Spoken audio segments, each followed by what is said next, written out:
Welcome, everyone. My name is Sarah Whalen. I am one of the volunteers for Chad's chapter in Kansas City. And we are excited to have you here as part of our monthly parent presentation. And if you are near your screen right now, we have some slides that actually feature upcoming events that our organization is having. We have many different options for you, even if you're not a parent or you are and you're like, hey, I want to go to something for women or adults. We have those listed here and lots of interesting things come every month. Really, several things. So check out our upcoming events page on our website. And a few things I just want to get out of the way in terms of expectations. And Chad is our parent organization. And we want to make sure we're talking about that we have a community where we respect each other and are inclusive of other individuals who join. Part of that is just maintaining respectful language. If asking questions or making comments, generally don't have any issues with that, but we always just like to review. And that in general, we want to keep in mind that things that we discuss on here, although this is not like therapy session, however, sensitive topics come up and we want to make sure we're maintaining privacy and confidentiality as much as possible. But to the real reason why we're all here tonight, I am excited to welcome Dr. Matt Lindquist here. And he is an obesity medicine physician and is triple board certified, which I understand is quite difficult to do. Is quite the accomplishment, and board certified in internal medicine, pediatrics, and obesity medicine. And I know you've had quite a few years in Children's Mercy and founded a clinic there, program there, and have now opened your own business called MoCan Weight Loss. And welcome. We are so happy to have you. Yeah, thanks. Happy to be here. Thanks for having me. Yeah, it's a fun topic and one that I've been pretty passionate about since I started obesity medicine. Mainly seen a lot more people with binge eating, and then it was about 6 years ago or so that one of our colleagues out of Maine published just a great article about this overlap, and really opened my eyes. And so I love talking to parents and families about it and fellow learners. So I'm so happy to kind of go over this and what it means for our families and kids. Okay, so internal medicine and pediatrics, but really just been doing obesity medicine here for about a decade. Started MoCan Weight Loss and Metabolic Health in Prairie Village, really to take care of families with obesity. But again, this is something kind of near and dear to my heart. So we're going to talk about how the ADHD brain impacts our weight, sleep, and binge eating, because unfortunately they are close friends. A couple important disclaimers. This is educational only, so this is not your individual medical advice. Talk to your doc, talk to your pediatrician. Hope to give you some good insight and some good takeaways and pointers. But please, don't put my name on your treatment plan. I'm happy to talk in clinic if you'd like. And of course, every child and family is different. And for what it's worth, no financial disclosures either. So this cluster. Okay, so it's kind of like this cluster of diagnoses or kind of behaviors that unfortunately travel together. Those are ADHD, obesity, anxiety, binge eating, and sleep problems. That's kind of a couple there. And how I've described this to people in the past is, so especially in pediatrics, we kind of know that if someone has allergies, so kind of seasonal allergies, we often see like asthma and some like eczema, some skin issues. They just travel together. They're close friends. And I kind of talk to families and other docs about how these these diseases, disorders, if you will, also just travel really closely together. They don't have to be in the same bunch. So one of the friends might be hanging out, somewhere else. But when you see one or two, we get a little bit more worried about the others. And they also just make each other a little bit worse, which is part of the problem, as good or bad friends do. And so this is, one thing, this is a predictable and biologic pattern. Okay, it's not accidental. These aren't failures of you or your child. It's biology. I realized this is going to be like the word, like if there's like an anti ADHD a slide, like what not to do. Here you go. So what I'll explain here, and I'll simplify it a little bit, is I mean, basically, like we're all getting like overwhelmed just looking at this, and this is what's happening is like we're starting with some anxiety, and that may worsen your sleep, which can worsen your executive function. Let me go back here, which is going to increase your risk of like poor food choices and weight gain and worse mental health. And it's like, it's this like snowball of not good. Simplifying one of these really kind of more critical concepts is just like this anxiety and sleep loop. So, a lot of times it kind of starts with this where, our anxiety kind of keeps our brain like turned on, right? And so falling asleep might become difficult, become a challenge, or maybe you wake up in the middle of the night or early in the morning, and then our tired brains just don't work as well, right? And I'd love to see we got two weeks from now we got an executive function panel. So I'm not. I trust that this is an audience that is familiar with this, but it's that part of our brains making like the kind of those tough decisions.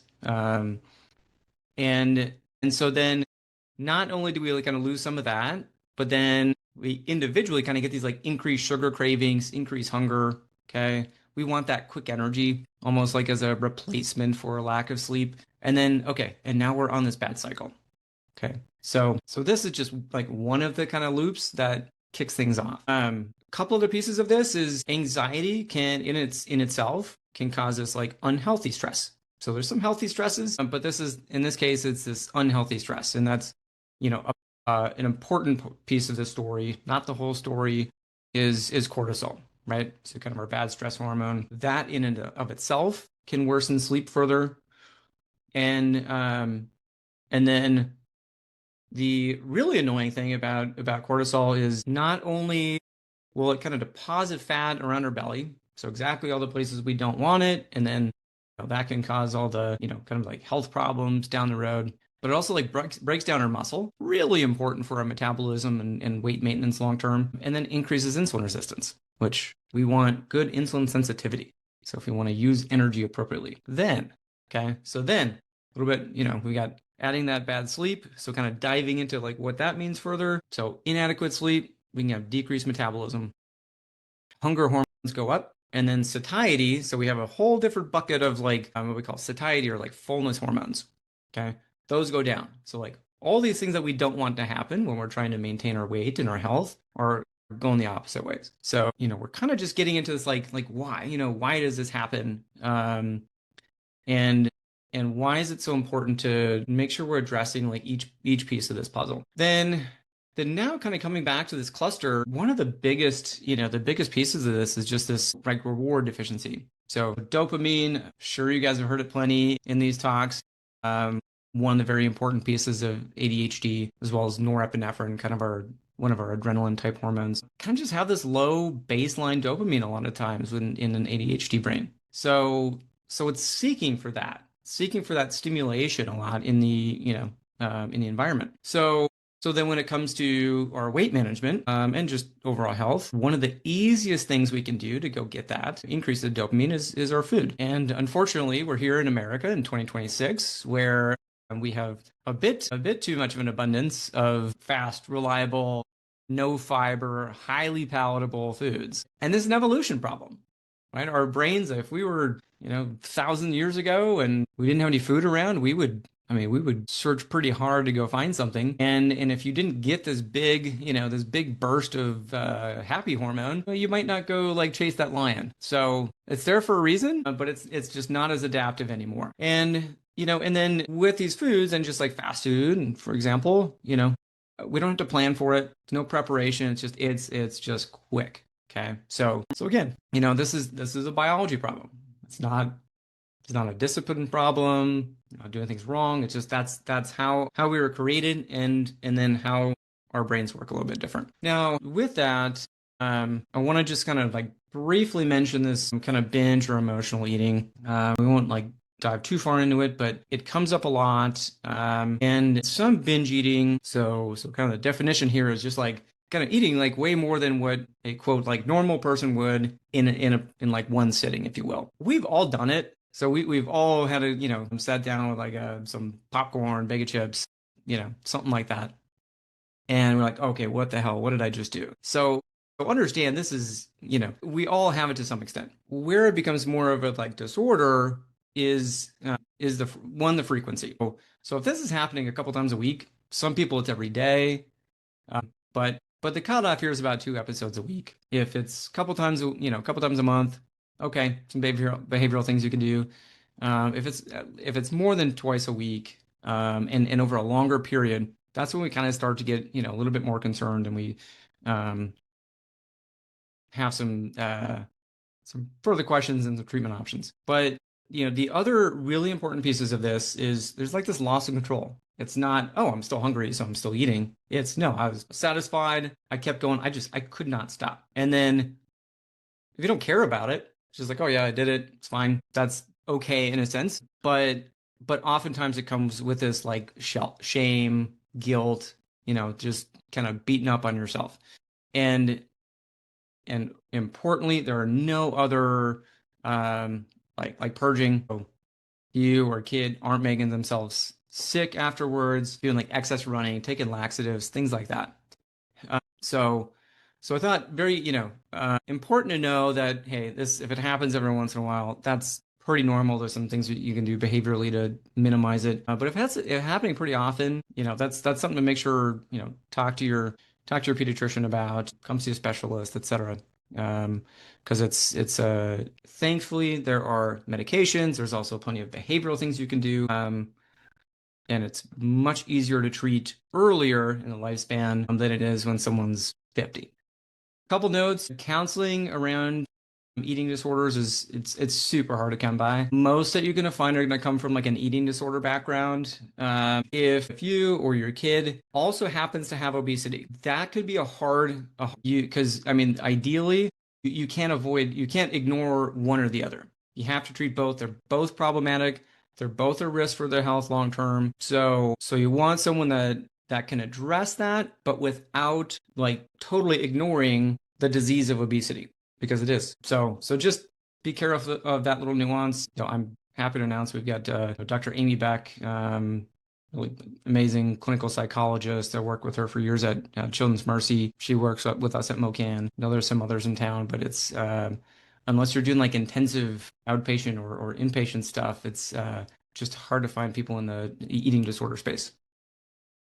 Vyvanse or lisdexamfetamine is currently the only FDA-approved medication for binge eating disorder.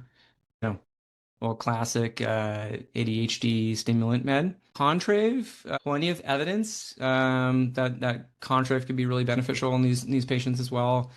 It's FDA approved for weight management, but it's an old it's a combination of two old generic drugs that we've been using, bupropion been using for kids in a while. Now Trexone less so, but we'd absolutely been doing it for years. GLP-1s, this you have to be very careful in finding the right kid for GLP-1s in the setting of any eating disorder, for sure. So definitely a time when I'll do that for binge eating, but there are some things that you have to have in place. Otherwise, you're kind of putting the kid at a little bit more risk. And then let's talk about the executive function of all this. So kind of the quarterback of all this and where things can fall apart from step one or we start putting it all together. So you kind of think of this as like your air traffic controller of the brain. So it helps us like plan, pause before we make action, kind of prioritize what we're doing the day, regulating emotions and behaviors, kind of just, helps us like stop and think. In ADHD, it's overwhelmed. Too many decisions, can't organize it, can't put it together. It gets, jumbled in the chaos. And so having these things, these intentions of like, oh, I know what to do, man, I know I need to go exercise, I know I need to, prep dinner, but those plans and the actual actions, those steps between that and doing the action, there's often this void. And so, so if you think about, if you're trying, if you're responsible for taking care of an air traffic controller, they make high risk decisions, and you don't want to be responsible for a plane crash or a couple. And that's, kind of a metaphor for your child and family's health. So you want to set them up for success. So in this context, when we have these, kind of these glitches, if you will, in the controller, executive function, we have the poor impulse control.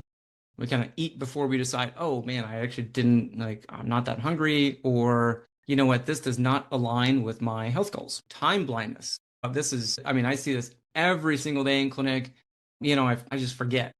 I head out in the morning and I forget to have breakfast, and then I'm like, you're hyper focused, which is total ADHD, right? And you like forget, you go through lunch, and then pretty soon you hit dinner, and the train's off the tracks. Now your blood sugar's crashing, hunger is through the roof, and then that is in the setting of this ADHD brain, and this is when binge eating happens. Okay, we overdo it. We make we get fast food because our brain is just like, let's just do whatever is easiest and fastest because we need this now.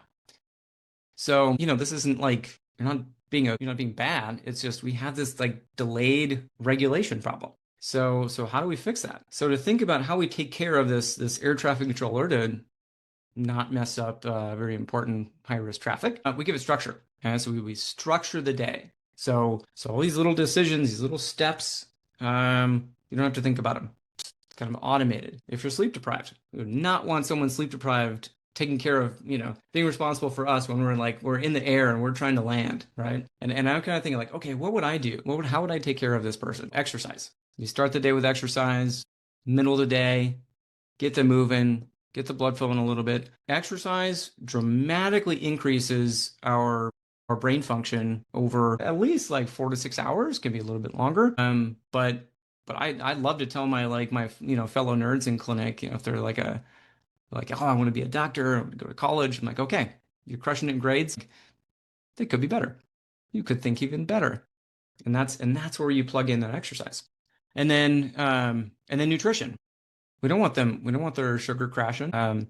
If they're starving, their brain isn't getting nutrients it needs. That's not again, not good for me in the air. I don't want that to happen.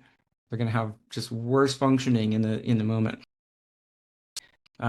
So you want you want to build structure, you want to help them get good sleep, you want to get that activity, and you want to get just that right nutrition. So all of these things, so their brain can function at its best. So particularly when it comes to obesity or just kind of weight management, I like to change this question of like, how do help me lose weight? How do I lose weight? To, in this context, and for you all, it's how do we support this regulation so they can make better choices, get better sleep, get the exercise. So first, it's just it's kind of being aware of this stuff. So I'm a why person. You tell me to do something, and like there better be a why there, otherwise it ain't gonna happen, right?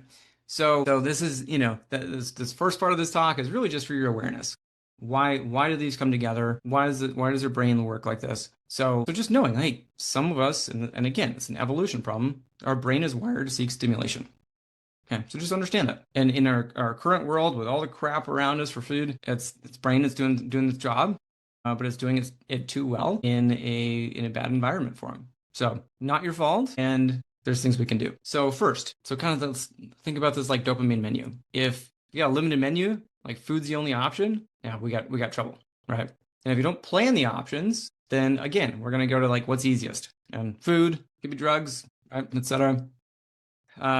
And so we build it around this one, mentioned movement, novel things, creative things. We don't want to default to the easy, the really easy stuff. We want to build in these good menus. So here's our little ADHD menu. So we got our appetizers and kind of the quick ones. Be petting the dog, little 10 jumping jacks, your favorite song. I love this one. Splash in cold water. If you want to go so far as to like a cold immersion, so cold bath, a cold shower. It's not for everyone, but I love it. Our entrees, this would be a little deeper, a little longer engagement. I mean, it could be gaming, create a project, a walk outside. Body doubling is kind of a newer one for me. It's a little tougher to set up, but basically it's if you need things you like really need to do with ADHD, just working in the same area as someone Doesn't have to be doing the same thing. We work a lot better. Some sides, some low effort stim, fidget toys, little podcasts, or just like some background music, weighted lap pad, and here desserts, socializing, high intensity workout. So just kind of coming up with this, I think kind of this menu or like toolbox of things for throughout the day. Okay, the nutrition, critical for, managing all these things, but particularly with ADHD, starting a day with protein is super essential. Couple things. This was I forgot this. It's been about solid 20 years since I had a biochemistry. Tried to forget it, but our protein has these amino acids, which are building blocks of dopamine and norepinephrine.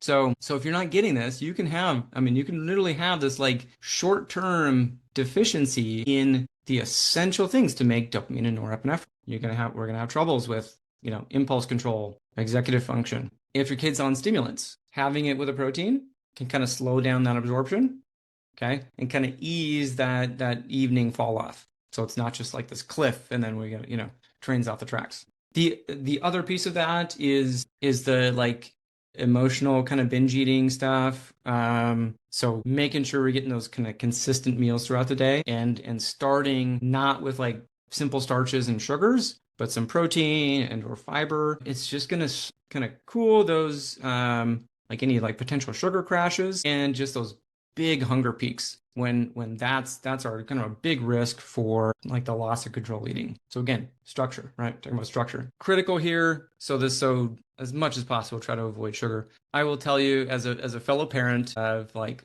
little kids, my wife is a pediatrician too, so it's our wheelhouse, but it is still taking us about a solid like 2-3 years to continue to sift through all the trash that is so common in our kids' lives as far as like snacks that have added sugar when you're like, this is, this should not have added sugar, but it is everywhere. So, I'm sorry, but this is our environment and the odds are stacked against you. But I will tell you, the more time you put into kind of looking at nutrition facts and trying to cut out the added sugars is worth your time. But no, you're not alone in thinking, my gosh, it's everywhere. So, and I'll say part of why I do it is it's so selfish. It's purely self-preservation. If you like, we have had studies for years showing that if you like, even without ADHD, if you get kids sugary breakfast, sugary cereals, that kind of stuff, they're going to be more irritable and have worse executive function. So I'm really just looking out for me, Toddlers are wild enough. I don't want to add fuel to the fire. And I doubt you do either. So, some simple options here: eggs, cottage cheese, Greek yogurt. Careful with like regular yogurts. A lot of times they're going to be loaded with sugar. I mean, to the point of like a can of Coke. So again, gotta look in the nutrition facts, but that's just our reality. Protein shakes are totally fine. If you need convenience, get the kids something out the door, in the bus, on the drive. It's a good option. Snacks, try to keep fruits, veggies, nuts around. Careful with granola bars. They are well marketed candy bars, unfortunately. So I know you're all well-meaning and want your kids to do well and give them the right stuff. These have carried on a title and of a health food, but they don't fit they don't fit it anymore. Drinks, I'll say particularly so for kids, particularly like sodas. How I discuss like sodas, etc. with families is, and remember this is in the setting of like obesity and kind of like pre-diabetes, etc. There's no such thing as a healthy soda. Okay, let's just like let's start there. And from there it's okay. So if we have sugar in them, okay, we're gonna have more problems with irritability, the executive function, etc. And of course in my realm, it's obesity, fatty liver is terrible when it comes to sugary drinks. And then of course you get high cholesterol all the time with them. If that doesn't make sense, you holler at me. Well, happy to chat. And so I almost always recommend switching over to zero sugar. They've got their own baggage, but in our current environment, it's just a dramatically healthier choice for the most part. Then again, kind of coming back to that structure, right? tell us parents every day, set up your environment for success. So if it's out there, if it's visible, it's going to be eaten. And even then, and I guess beyond that, if you keep sweets in the house, I mean, ask my kids if there's ice cream in the house every single night. It's a fight. Again, their brains love it. They want it. It's an evolution problem. So if you don't want your kids to eat it, keep it out of the house. How's my connection? Okay, it looks like I was a little delayed there. Okay. Yeah. So if you don't want your kids eating something, keep it out of the house. We'll go. I love ice cream. If it's there, I'm going to eat it every night, even if I don't want to. We walk down to get it. We walk back. I love it, and we go about our day. So do not be the food police. That doesn't go well for anyone. It's just going to be a daily fight. Everyone's pissed. No one likes it. So I know it's hard with families. You got more than one person in the house, but sometimes, your parents, you do hard things. Then a couple other tricks you can use, like kind of opaque, non-clear bins. Put some of the stuff in higher shelves, and again, if it's visible, right? So we want the default, the easy decision to be the healthy one. So put your fruits, veggies, nuts, proteins on the counters, not our junk food. And just remember this: design beats self-control. Structure will beat self-control. You don't want your kid to wait for their hunger cues. So if portions are a problem, if binge eating is a problem, you don't want to wait till they're really hungry. Okay. Our ADHD brains, right? We mentioned this, they miss early hunger signals. So put them on a schedule, right? Because this small, healthy breakfast, lunch, dinner, that will prevent lots of problems. And that stability is going to prevent blood sugar crashes, binging, help with better mental function throughout the day. It's great for the kids. A couple things with sleep. So this is I know we mentioned that anxiety and ADHD itself can kind of worsen sleep. But just the the kind of typical ADHD brain, it's a kind of a couple interesting notes with that. One, often have this like melatonin lag. So as connection, okay, there we go. So there's this melatonin lag. So we all have this normal cycle of melatonin, and it starts to go up in the afternoon, further into the evening. But in a lot of people with ADHD, it's about an hour and a half to 2 hour lag or delay from kind of neurotypical people. Okay. So now we've got later bedtime, even if you have the structure in place. And then what happens when we're often up later, we get snacky. And then now we're getting more of our calories. And again, our executive function, we're all like wiped at the end of the day. And that's when we make less good decisions. And so, we're not eating broccoli at 11 p.m. So now we're getting more carb heavy foods, having higher calories in the evening when our metabolism is starting to drop. Okay. And we're going into this like energy storage mode. So one, just melatonin supplements, it's not a sleeping pill. It's not going to just like put you to sleep. But in this setting, it can correct that delay a little bit. One thing, most of the supplements you'll see in stores are like 2, 3, 5 milligrams, 10 milligrams. Those are way too much. And with those, and especially for kids, too high of a dose, you can actually have get kind of like overly sleepy in the morning. You're still kind of sedated. Just like 0.5 to 1 milligram for kids, and actually a couple hours before bed, can kind of correct that melatonin lag. Now, this isn't everyone. Okay, so some people are just like, hey, go to bed fine, fall asleep fine, but no, kids and adults with ADHD are just more likely to have that delay and troubles with sleep onset. And this, talk to your doc, but this can be a good option for them. And then a couple really common traps. So with ADHD and then anxiety, particularly coffee, particularly with ADHD, it's oftentimes like self-medicating. So we'll get this little bit like dopamine hit, and there's just a little higher risk for like kind of coffee overuse. And the main problem, so one, coffee in the setting of obesity is actually great. Every time we study coffee, assuming there's no junk in it, right? About 2 cups a day is like the nadir, the best point in our like mortality curve every time we study this. So it helps weight loss, it helps risk for like prediabetes, etc. The problem with It's afternoon coffee. Everyone has their cutoff. Mine's like 11 a.m. If I have it after 11 a.m., I got sleep problems. And even if you can fall asleep fine, your sleep quality um, will be disrupted. Quantity can be the same, but you're not going to get as good a sleep. And now, right, we talked about that cycle. We talked about the stuff of like, poor sleep, etc., what that causes. And then same thing with alcohol. So again, a little bit higher risk and like anxiety and ADHD, and plenty of people are like, oh yeah, it helps me fall asleep. But absolutely make up for that later in the night, and your sleep quality is terrible with alcohol. So if that's a pattern for any parents out there,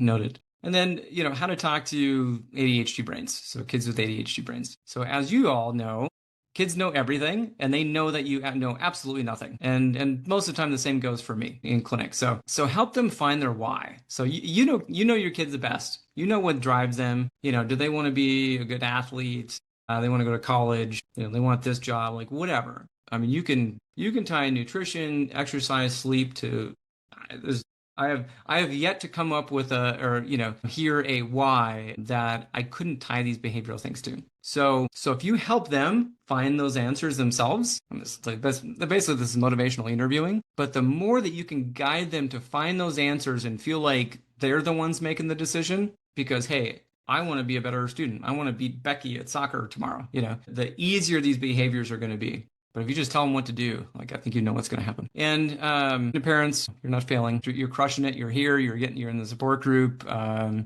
doing awesome. None of this is bad parenting. I loved this analogy. You're raising a Ferrari brain with bicycle brake regulation, but know that support, this little support absolutely changes outcomes. Hey, I called it, didn't I? My kids wanted to join the party. I swear I didn't request it. And then some takeaways here are structure. So structure is our external executive function. You want to schedule those meals so you don't have to, we don't forget.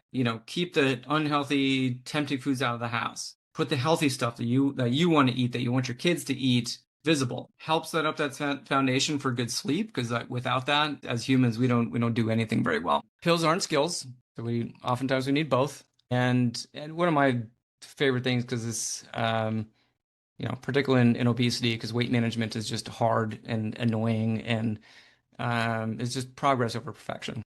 It's a lot of things. There can be a lot of challenges, sometimes all at once, and so get that perfectionism out of the way and just make progress each day. Again, like I said, this is like all I do, and it took me a couple years to clean up some of the food in my own house for my own kids. So be graceful with yourself. And if you need help, need a second opinion, we're here at MoCan Weight Loss and Metabolic Health. I love this. I help manage ADHD and binge eating, and in addition to obesity and kind of the metabolic stuff that comes with it. And we have Dr. Beck, who's particularly this also kind of a wheelhouse of hers over the years. Julie Vandal, our dietitian. All three of us, we work together at Children's Mercy, and feel very blessed that they've joined me, because they're rock stars. And we offer behavioral therapy for ADHD, the medical nutrition therapy. If you feel like you want to discuss meds, or kind of need a just like second opinion, feel free to reach out. You can text us at our business number. Read a little bit more about us at mocanweightloss.com. Hope I left a little time for questions here. Anyone has questions and doesn't feel comfortable asking, then you can put them in the chat, and either Sarah or I will get to those. One thing that I thought of when you were talking about sleep and the melatonin, you mentioned like our slower metabolisms in the evening. There are all kinds of diets out there proposing like long fasts overnight and things like that. I don't know if that is too big of a question to ask with this, but if you could just maybe touch briefly on, is there value to not eating after a certain time at night or something like that? Yeah, that's a really good question. First, I'll make a point about just like intermittent fasting, because I feel like that is just messed up every time someone comes in and asks about it. There are plenty of benefits of intermittent fasting. It's a matter of, is it right for you, right?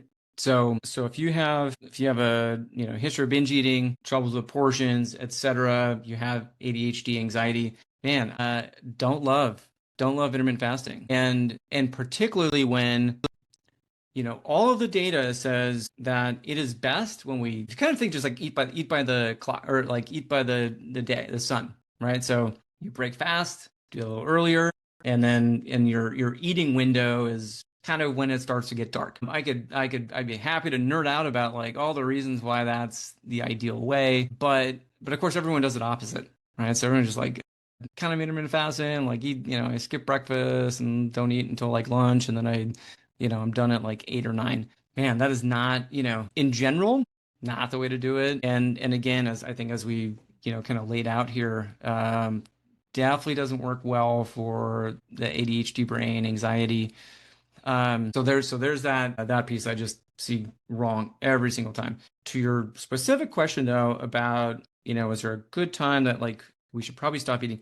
Yeah, I mean it's kind of as close to when it's getting as dark as possible. So is that, it changes throughout the season. So it's not a single time.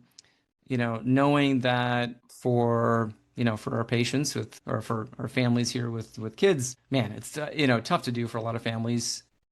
But what I would absolutely take away from that question is the kind of the earlier you can have dinner and shut it off, the better. So from like a weight and our like metabolic health, that kind of stuff, definitely better to be having kind of a smaller meal for dinner and a little bit earlier. We have lots of questions in the chat all of a sudden. Ooh, So I'm love going to it. start reading these out.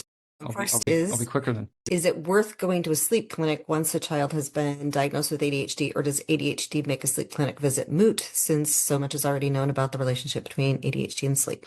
Love that. No and no. So it is not, yeah, definitely not an automatic referral to a sleep clinic. Whoever made the diagnosis surely should be, if they're following up for years, should be monitoring, asking about sleep habits, stuff like that. And if there's looks like a real sleep disorder that is just not being addressed, not getting better, then sure. But yeah, not an immediate referral. And yeah, just knowing that they are friends doesn't mean that they can't be helped. So it's really just being alert that like, hey, they're buddies, and we want to be alert about some sleep issues, not necessarily a terrible untreatable sleep disorder, but just being aware that there's some sleep issues, and those are, yeah, I mean, to do, and that sometimes a sleep specialist will be a part of that story. I'm going to combine two of the questions because they kind of go together. What are your thoughts on vitamins and supplements such as magnesium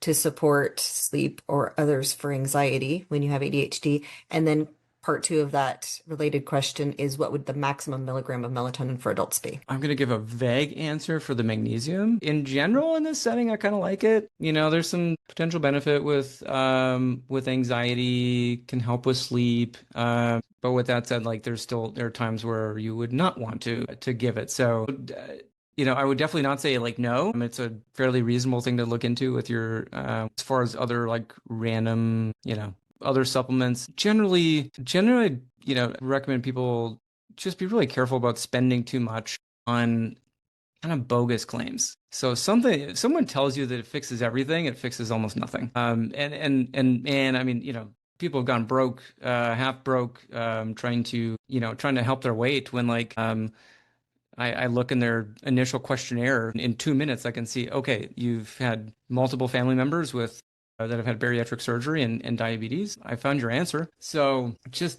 go to someone that you trust to manage these things, and you've got a good rapport. And just be careful you don't throw your money down the trash. I know a lot of people, we all mean well, but there's a lot of people out there want to sell you stuff that's not to your benefit. Max dose for melatonin. I mean, understanding I am not a sleep specialist, but I am not aware of any data to say like 10, over 5 milligrams is beneficial, and even 5 is quite super physiologic. It's a pretty big dose. So I don't know. I don't even know how 10 is out there. I don't know, Dr. Stuppy, if you have any I thoughts. usually say less is more. Yeah. with some good sleep hygiene, which basically means having all of the Amen. for setting the stage for sleep. All right, then there is a statement with Ooh. question. I don't Oh, sure. believe specifically I have issues with eating too much, but consistency is definitely an issue. Are these tips applicable to that as well? Yeah. Yeah, I would say so. I mean, it doesn't, we don't have to have you don't have to have obesity. You don't have to have like binge eating to still get the benefits of just these small healthy meals throughout the day. Just kind of balance your blood sugar. Make sure you're getting the right nutrients. So yeah. All right, and you just commented that you're not a sleep specialist, but a lot of these questions are about sleep. Do you have any tips for adjusting an out of place sleep schedule from 3 a.m. to 11 a.m.? Or is that for another time? For adjusting, I guess I'm trying to figure out the question. We're trying to move, like if it's currently 3 a.m. to 11 a.m. So, Yeah. yeah, I'm gonna take a little leap here, and assume that we're saying, hey, I'm currently sleeping from 3 to 11. I'd like to sleep at 11 a.m. I'll tell you that the low-hanging fruit here is the thing to remember. It's really hard to move back in your sleep schedule. So if you're at 3 and you're like, okay, yeah, tonight I'm going to go to bed at 9 p.m. That's going to be tough. I think like what I typically hear, and again, can remember hearing from, like sleep specialists is like, I mean, you're almost like going forward. Yeah. Please, if that is just like your natural sleep schedule and you want to try to get out of that and you have some insomnia, oh, please go see your physician to talk about that. That's a pretty big lift, to be honest. All right, here's another eating one. And with all these questions about sleep, I had no idea that sleep was going to be such a big question for you. We might have to search for someone to talk about sleep medicine. I'll connect 'Cause you. I feel like this is like a big thing with lots of you guys. But another I'll, eating. I'll throw out a shout out for Dr. Haley Martins. She's new to the area, but she does adult and pediatric sleep, and she's a great doc, wonderful human. So if any of you need a good resource, she's Dr. Haley Martins at Remedy Sleep, kind of like College Boulevard in Antioch. She's great doc. Can I drop your name when I reach out to her to see if she wants to talk to this group? Oh, please, yeah. Yeah. Then let's get back to eating. Do you have an opinion about the intuitive eating movement that some people advocate for ADHD? Yeah, I love, man, I love this question. It is loaded. So the intuitive eating, I'll tell you. So this makes sense if your biology and your hunger and satiety signals are working normally. When man, I would almost say that is almost obsolete. And the problem and the reason there is we have had companies engineering food for the last how many decades to be more palatable. You want to eat more, and literally trying to hack our biology, and they've been very successful with it. And then eventually then we develop obesity and like, not to get too in the weeds, but we can develop insulin resistance, and so which is like kind of on that spectrum of like prediabetes, diabetes. We normally think of insulin acting out as like the rest of our body, but it's also a fullness signal, and we can get insulin resistance at the level of our brain. And so now we're not working on the even playing field. Like, our biology it's no longer intuitive. This food, this lack of sleep, because we're all on our phones. I mean, it's it's all of us. I'd say for the vast majority of people right now, I don't think that's appropriate. Specifically for ADHD, again, my first question would be like, okay, are you on stimulants? Okay, now, so we gave you medicine that's dropping your appetite. We no longer meet the qualifications for intuition. We're changing your biology and changing your hunger. So yeah, there's my opinion. The intent of it is phenomenal. And if we were in the right environment, it's absolutely what we should be doing. It's just, yeah, my argument is it doesn't fit our current environment of such an obesogenic environment. I'd say there's a small subset of patients that, sure, go nuts. If you're just like a vegan, whatever, vegetarian, a very healthy diet, you got no fast food, no processed stuff around you, your sleep is amazing. Like, but for the most for ADHD and 70% of the population with overweight or obesity, I wish it was, but I don't think it is. All right. Well, that is the last question in the chat, and we did run over by a few minutes, but this was Fabulous. So much information. Does anybody have any parting questions? Quick question. Because if not, we'll let you all get back to hopefully not dinner. Hopefully you've already had your early, which I know you're never young, but never. Well, thank you all for sharing your evening with us, and feel free to reach out with any questions, like free discovery calls if you'd like to just chat and see if we fit for you. But otherwise, Godspeed. It's been a pleasure. All right. Thank you, everyone. Thanks. Recording off.